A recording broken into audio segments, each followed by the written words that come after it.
exhale, just tuck your chin and bow in. And release your hands in your lap and gently flutter your eyelids open and welcome yourself back.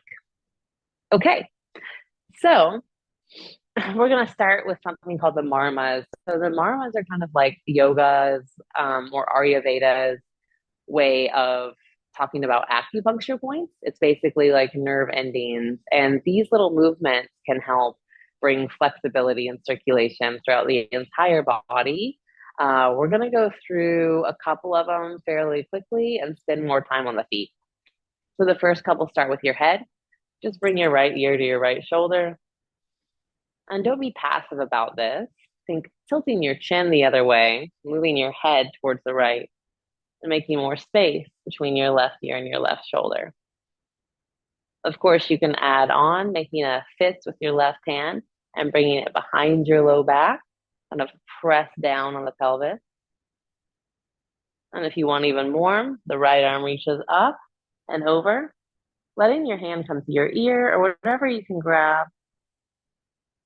And you push your head into your forearm and then bring it more over to the right. Be careful not to lean. Oftentimes the head likes to come forward. So see if you can move your chin back and get long through the back of the neck. And the breath is key here. Exhales especially. Breathe in and feel expansion from the ear to the shoulder. And exhale and try to soften.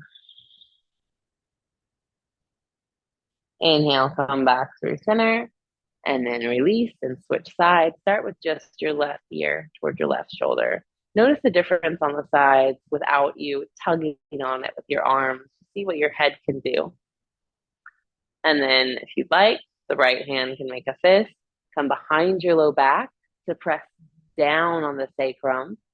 Lift your chest. And then the left arm out to the side.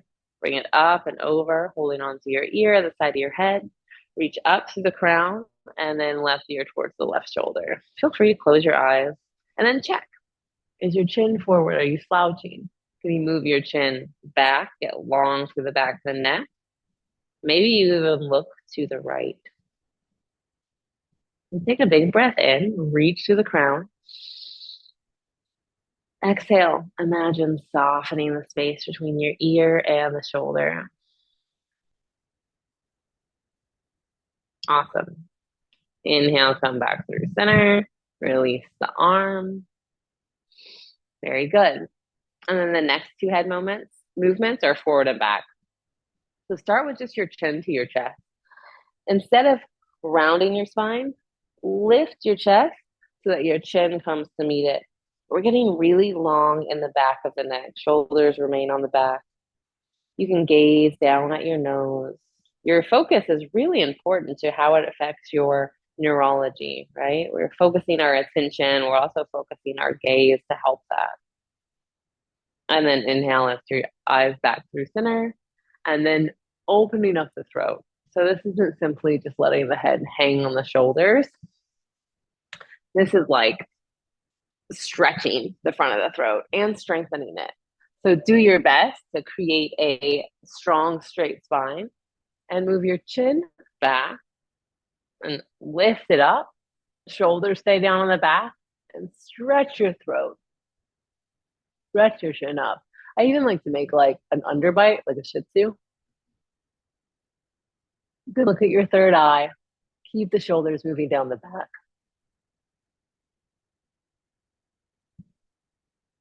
Lift the heart. Really, really good training for anti-cell phone. All right, inhale. Head comes back through center. That'll wake you up.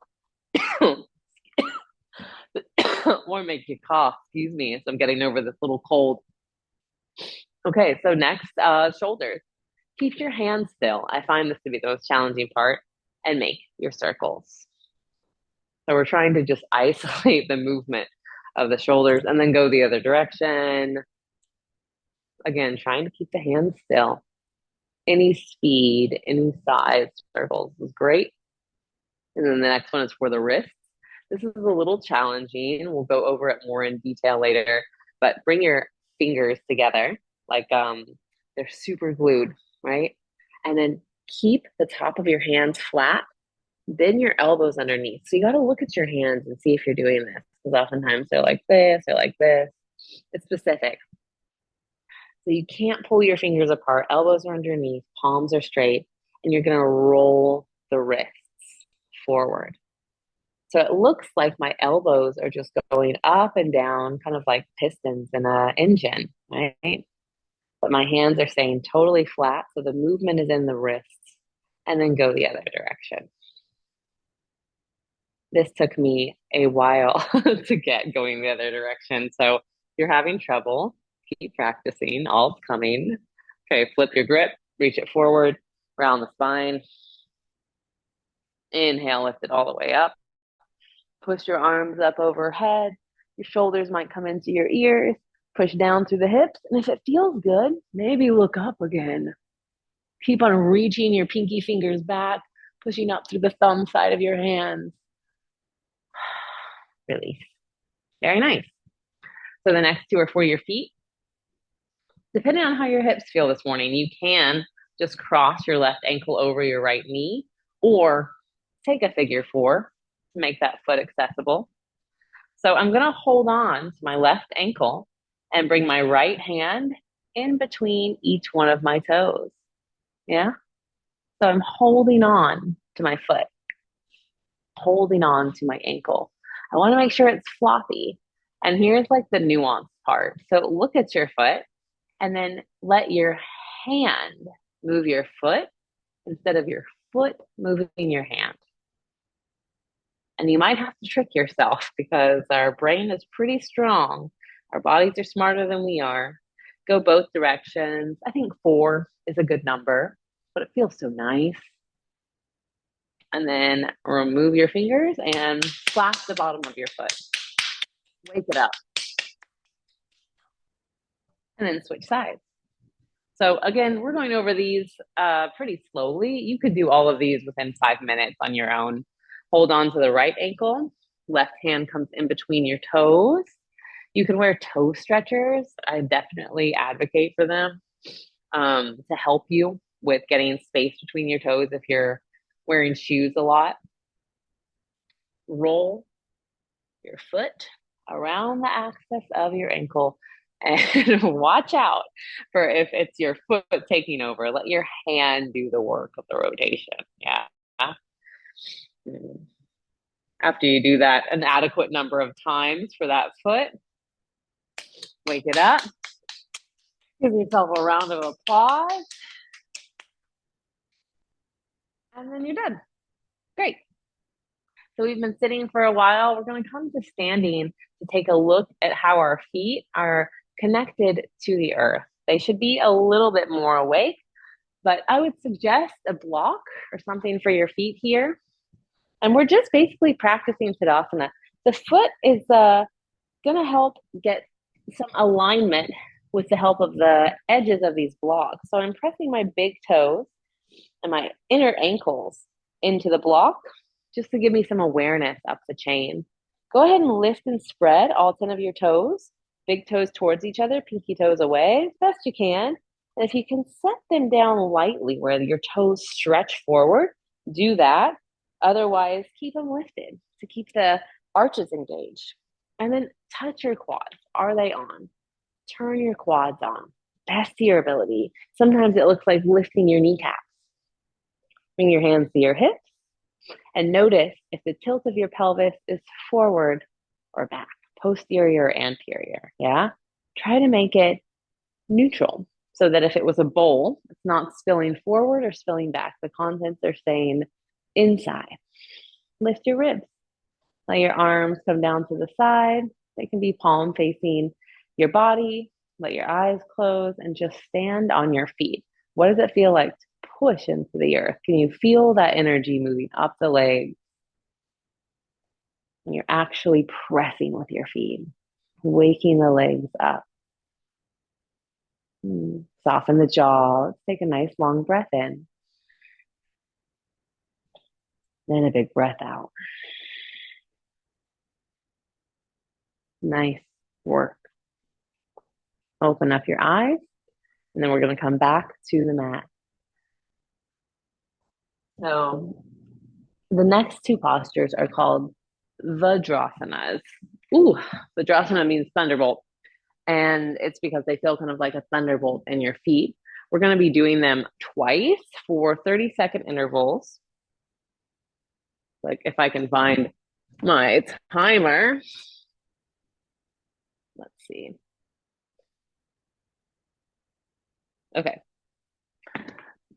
So you're going to start by tucking all of your toes. You might have to use your hands to get them all tucked. And then you do the best you can to squeeze your heel bones together. It might not happen today. That's okay. Ideally, sit back with your heels right between your sit bones. For a lot of us, this isn't appropriate. So that's why we have so many props. We can use one of these handy dandy blocks under our knees to help alleviate some of the pressure, or in between your hips. Yeah. And this could also be a blanket or a pillow. I've had a lot of people start these all the way up here, and the work is the same. Yeah. You also can lean forward. Give yourself the opportunity to start where you're at. So now that we're in the pose, if you need more, you walk your knees further. And to complete the pose, you round the pelvis. It does make it heavier. Hands can come around the knees. Tuck your chin, round your spine. You go inside, and let's see if we can just do one breath. Big breath in. You let it go any way you want.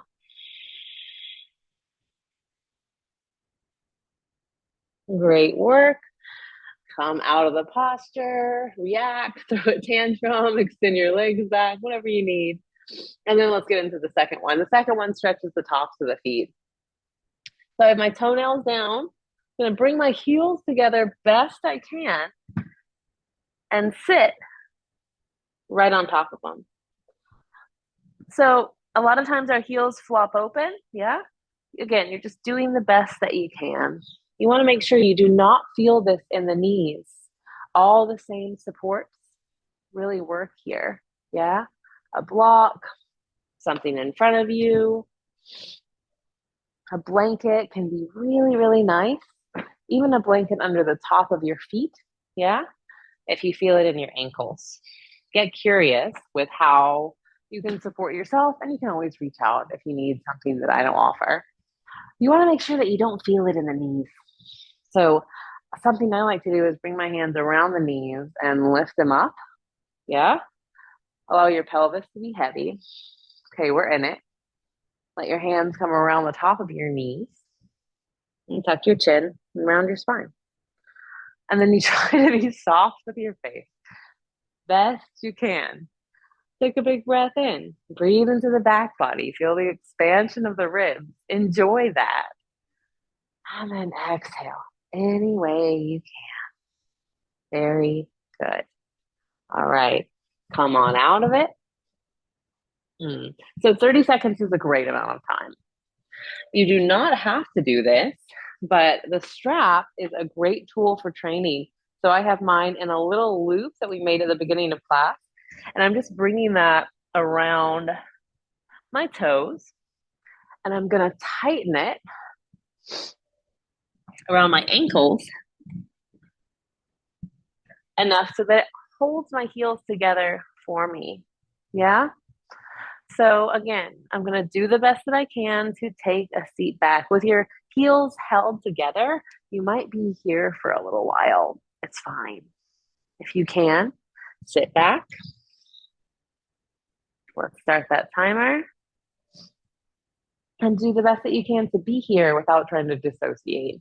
So why is it so intense? You might have heard of plantar fasciitis. The plantar fascia is a long line of fascia that starts at the big toe and runs along the bottom of your foot and all the way up the body. It actually ends at the brain stem. So it has a huge, huge connection with the rest of your body. And doing stretches and postures like this can absolutely get rid of it, but you got to be consistent and you got to be kind. Okay, that's probably about 30 seconds. Take one more breath in. Breathe out. Be happy that it's over.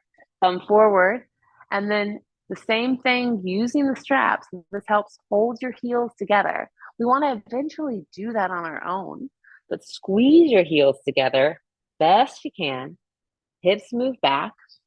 And for a little extra, if you imagine kind of pressing down through the pinky toe side of your foot, whoa, and then pressing down through your shins, it's like you're almost like lifting yourself off. You can see the difference in my body when I'm passive and then when I'm active.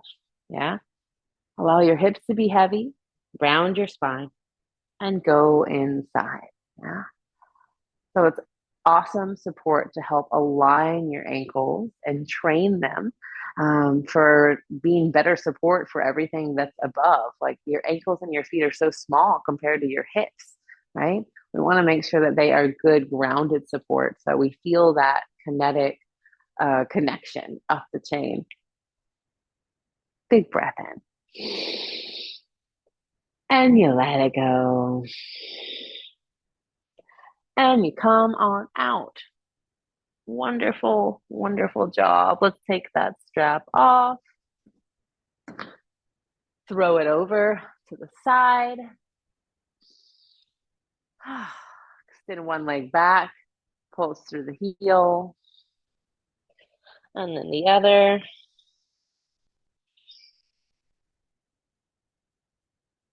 Beautiful job. Let's come back to standing.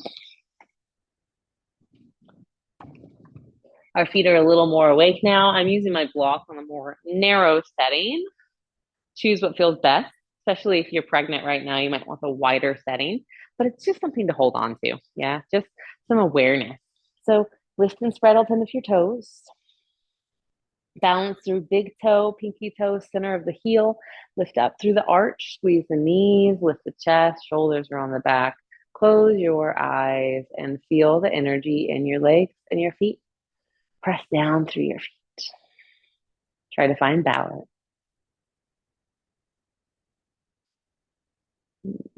Doing a little bit of footwork can also help you take bigger, deeper breaths. I think we all want that. Let's take one now. Big breath in. Big breath out. Nice job. Gently open up your eyes and let's come all the way back down. We're going to do some lunges next. It's great to have a wall or something that you can press your foot into, and 2 blocks and a blanket for your knees if you need some extra support. So I'm going to start with my left foot all the way up against the wall. My toes are on the ground and my big toe mound and my heel are at the wall. And then I'll bring my right foot forward and go ahead and soften to my left knee. So again, this is nerd level stuff, but that's why you're here. So look at your right foot and notice if it's turned in or turned out. You want to make sure that your knee feels okay, but as long as it does, let your knee stack directly over the ankle, or it can go forward.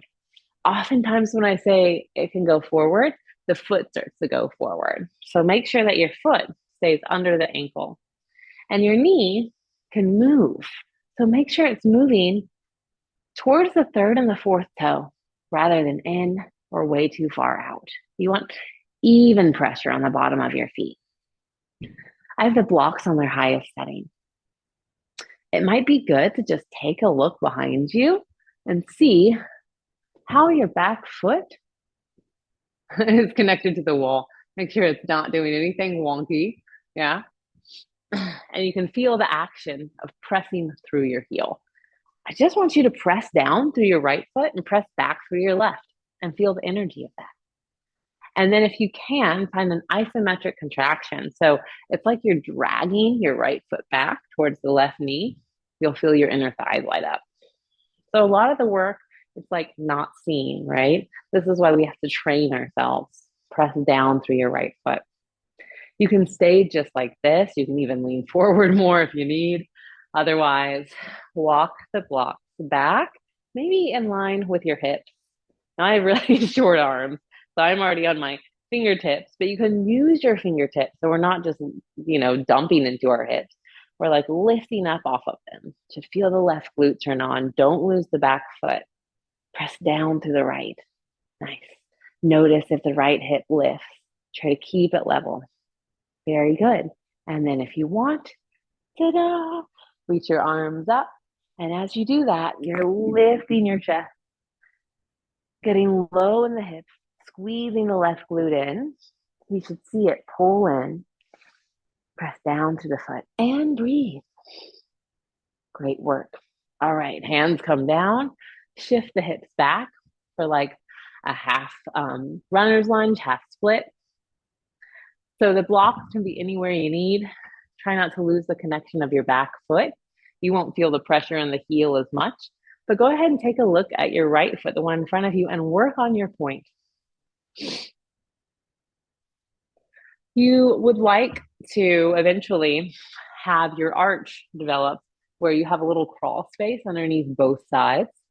Yeah. See if you can fit your finger under there and work on engaging the point. You'll also feel this in the inner knee. Great for strengthening there. Okay, let's do it one more time. Rebend the right leg.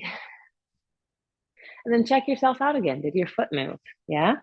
I like to lift my right heel, move it to the right, just half an inch, so that the outer edge is kind of parallel with like the edge of your mat, right? And then really press through the foot, lift the toes. Maybe you go a little deeper in the knee. Feel your left heel pressing back into the wall. Engage the left glute. And now walk the blocks back, get taller with the chest, squeeze the hips. Good. If you'd like, arms up. So you want action reaching up and also action moving down. Energetically pull the right heel towards the left knee. Great for the pelvic floor. Watch that right hip from moving out. You're just constantly checking yourself, calling yourself out in a loving way. Okay, hands down, blocks forward, hips back. On this variation, flex the foot. So as much as you can, try to make your big toe mound over the heel and make sure it's not sickling, moving from one side to the other or off to the side. Pull it back evenly. Use your blocks for wherever you need to be. They're here to support you. Try to get the legs straight and engage it. That means you might have to move it forward or shift it back. And you breathe. Great. Okay, rebend the right leg, and then we just switch sides. Basically done. So right heel moves back, left foot comes forward.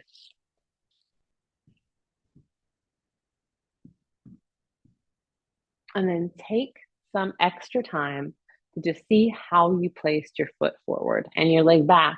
If you're gonna do one lunge today, make it effective, make it work for you. Look back at it. Check out your right heel. Is it over the toes? Press down through your toes, back through your toe mound and through the heel. You'll feel that in the right hip. And then look at your left foot. Lift the heel, move it to the left.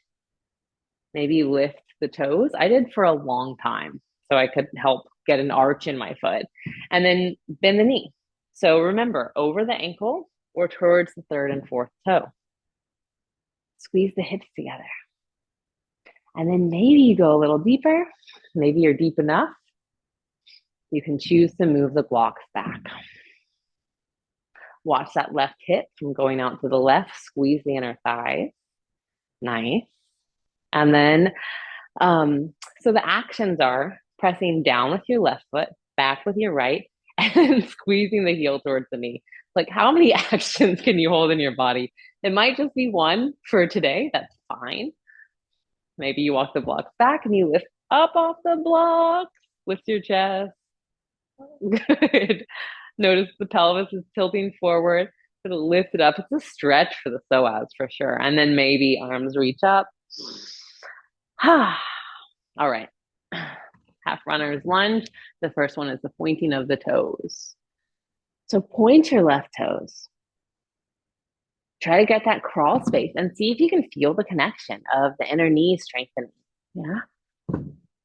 You can always make the blocks higher and move your leg forward, but work on developing that point. Excellent. And then let's go back into the lunge. So oftentimes I pronate. I kind of move towards my arch. So I got to really check myself. Big toe mound is heavy, and I'm moving my ankle to the left slightly to lift the arch. The knee goes towards the third and the fourth toe. Press through the right foot. Squeeze the inner thighs together. And try not to freak out in your face. You can always come down further, right? This might be where you want to be today and the level that you can give yourself. Doing anything is better than nothing. If you want more, walk your blocks back. Watch that left hip. Squeeze the inner thighs. Lift the pubic bone. Lift the corners of your mouth. Pull the right glute in. We made it. Last time. Arms up. Reach them up and press down with the feet. Back with the right foot. Feel the glute turn on. And hands down. Great job. Shift the hips back. Flex those toes. So posterior chain with the toe flex. Toe mound over the heel, pulling back evenly. Again, engage the quad. Get to know what that feels like in your body. Notice the tendency to move your hips left or right. Try to make them square. And soften the corners of your mouth. All right. Big breath in. Big breath out. Very good. Rebend your left leg. And come back to a seat. You can just swing your legs around. Using the wall to support your back behind you. Let's give the hips a little bit of love. So we'll go deeper into this variation in upcoming programming. A lot of you guys know this. It's one of my favorites. Baddha Konasana up against the wall with using a block to help work external rotation of the hips and the action of the feet. Important to get your shoulders up against the wall, your head, your low back, everything that you can needs to stay up against the wall. It doesn't matter how close your feet are towards your hip or how high your knees are at all. But start by just pressing your feet together. And notice if that makes you tilt your pelvis forward or back. Try to keep your chest lifted and your face somewhat calm. Pull your toes away. Feel the action of your feet directly relating to your hips. It's like excellent feedback right here. You have all the information that you need. You don't have to take my word for it. And then a fun little game is, can you start to lift your heels up and get some extra rotation in the hips? So lift the heels up any amount. Good. Okay, release. And then you can use the block in many different settings to widen the shape. Let's just do one today. So on its most narrow setting, of course, pick your pleasure. I'm going to bring it between my feet. Gives me something to hold on to, something to squeeze. Press into the sides. Notice if your back is rounding. A tendency to be a little lazy there. Draw your belly back. Press your head into the wall. And then this might be enough. You can pull the toes away. And then see if you can pick up the inside edge of the block. And breathe.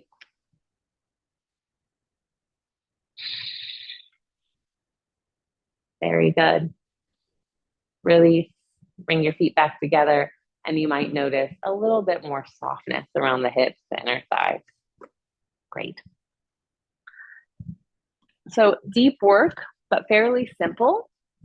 Let your knees come together. We're coming onto our backs. So moving towards Shavasana, yes, you're welcome to use a bolster for Shavasana. I love one underneath my knees personally, so have everything nearby. Make sure that you don't get cold in Shavasana. Have a sweatshirt or some socks, but lay down on your back for a moment, lift your head, make sure it's supported, press your feet to the mat, lift your hips, lengthen your tailbone, set it back down. And then take that strap with the loop in it and bring it around the center of your left foot. So this loop can be any size, but the strap is now long. Extend the left leg to the sky. So if you're really mobile, you might be like, it's over here. If you have tighter hamstrings, it might be here. Try to get it so it's just in the center, which can be a hard place to be. Make it level and engage the leg, unless your hamstring is really tight, then here is great. Just anywhere where you can get it straight. That doesn't mean there's a bend in it, right? So pushing through the heel, letting the toe come back. You can definitely hold on to the strap, but try not to have like a death grip. Wrap it around your arms a couple times so your elbows can come down. You can lift the chest. And just look at your foot and see if you can pull back evenly on the toes and really push through the heel to get some engagement of the legs. And can you make that not come into the face? Optional to extend the other leg out. If you had a wall for your right foot or something to help it be upright, so it's long and straight, that would be great. Big breath in. Big breath out. Turn your toes, just your toes to the left. Just your toes. As you turn your toes to the left, your whole leg, while it's straight, not while it's bent, right? While it's straight, is going to turn too. You're turning that femur bone inside the hip socket. And then let's slowly bring our leg out to the left. I'm not looking for it to touch the ground. And if anything touches the ground, it would be the toes first, not the heel. Yeah? And try to let the right hip stay down. Press down through the back of the right thigh. And you breathe. Good. Inhale and let your leg come all the way back through center. Very nice. You can let go of the strap, bend the knee, and then just bring it over to the right for a little closed twist. Oh, so nice. In your closed twist, you might feel like you need to adjust your shoulders. You can lift them up, set them back down, maybe look to the left, see what feels best.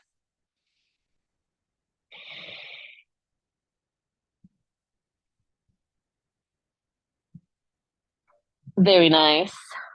And then let's switch sides. So feel free to start with your knees bent.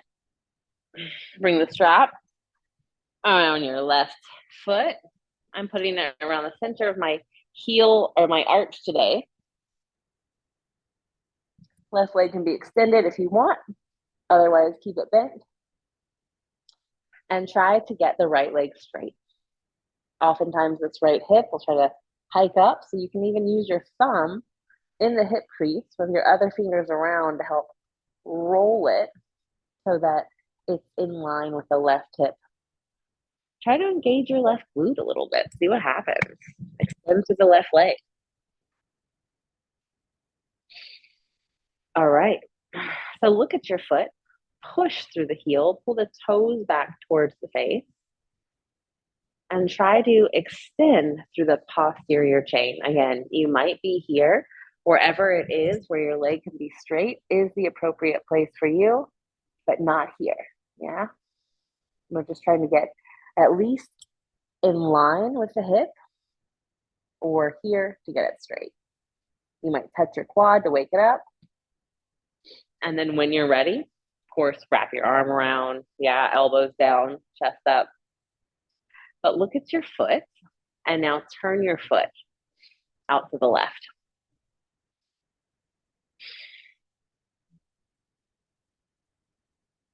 And then slowly, keeping it straight, pushing through the heel. If my hand was there, you'd be pushing into me. So it's all about the action, right? Start to go over to the side. And remember, if anything's touching the ground, it's your toes first, not the heel. So we're working the rotational quality of the femur bone in the hip socket. Don't allow yourself to just fall over. Use your hand on your hip. And you notice your reaction, which is always the most interesting thing about the practice. Good job. Bring your leg back through center. Let go of the strap. And then just bring it over for a closed twist. Lift your shoulders. Let it feel good. I just happen to have a bolster over here, and it's pretty nice to have some support underneath that knee. Notice the peace that comes after that kind of efforting. Like, oh, soothing. It's pleasant. And that's a certain pleasantness that you get from doing the work.